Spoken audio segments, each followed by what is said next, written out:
Today we are looking at Michael Saylor's Bitcoin for Everybody. In Bitcoin for Everybody, you get a sense of the historical part of what Bitcoin, where it came from, how it was developed, how the cyberpunks had their internet usage, and how it compares to what was created in the past in reference to computers to what Bitcoin has evolved into. It also makes reference into how money was created and how the first types of money did not succeed.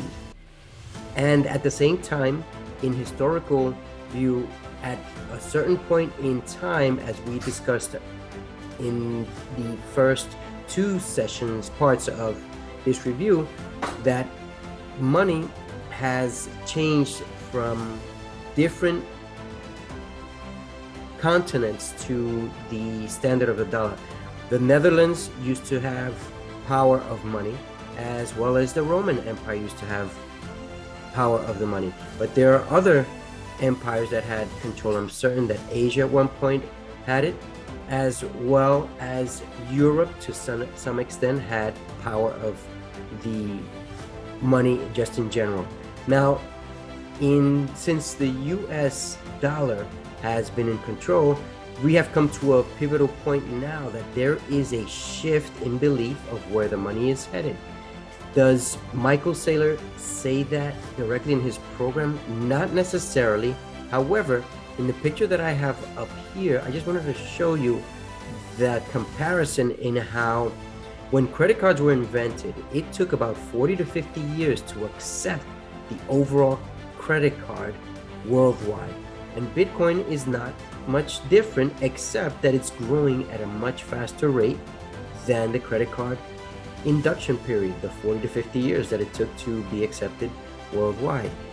Now, at the same time that Bitcoin has been evolving, you can tell from this chart two major references. One is when Bitcoin is a bubble and when Bitcoin is dead. And it's happened over and over and over again. I have another picture that I'd like to reference in a moment after this one that shows you how the Bitcoin drops have also correlated to what historical charts people do not tend to go by. They do not tend to go by these charts. You can see that as it started out, it went from 0 all the way to this amount right here, which is somewhere in the 90-ish, and then it was a bubble, and then it dropped immensely, and now Bitcoin is dead. It was dead for a while, although this chart is just summarizing it. I don't have much details on this chart. I didn't research where it came from or anything like that, but I know it's on blockchain.com if anyone wants to access it. And I attempted to look for it, but I couldn't find it. And then all of a sudden, as it's dead, it makes this slow comeback, and then boom, it hits again up here, and it consolidates in here, and then it hits. Bitcoin is a bubble again, and after it hits over 1K, then it drops. It's dead. It consolidated in here for several weeks or months or whatever that was, and then it went again, and it did the same thing again and again, and now we're somewhere after this point right here where it went up and now it's back down. I don't know, I mean, if this is 10K right here, we're at 20K, so it's somewhere in that level. That means the graph, if you keep writing it up, it will have gone to 69,000 and it's dropped to 21,000. That's the way that I can show you this chart. And this chart is the reality. Bitcoin is a bubble, but it also dies. What does this do for you? There are some people who are calling for regulation to come in. There are some people who don't want regulation. What would regulation bring into this?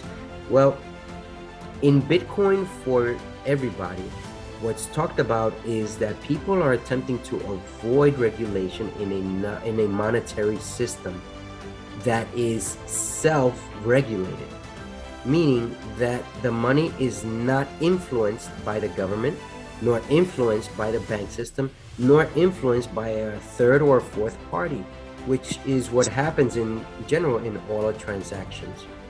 The reality is that Bitcoin was created so that there would only exist two parties, the person sending and the person receiving. That's it. However, because Bitcoin is deflationary, not inflationary. It will fluctuate immensely. They will go way up and it will go way down, depending on consumer interest on its value at that moment in time.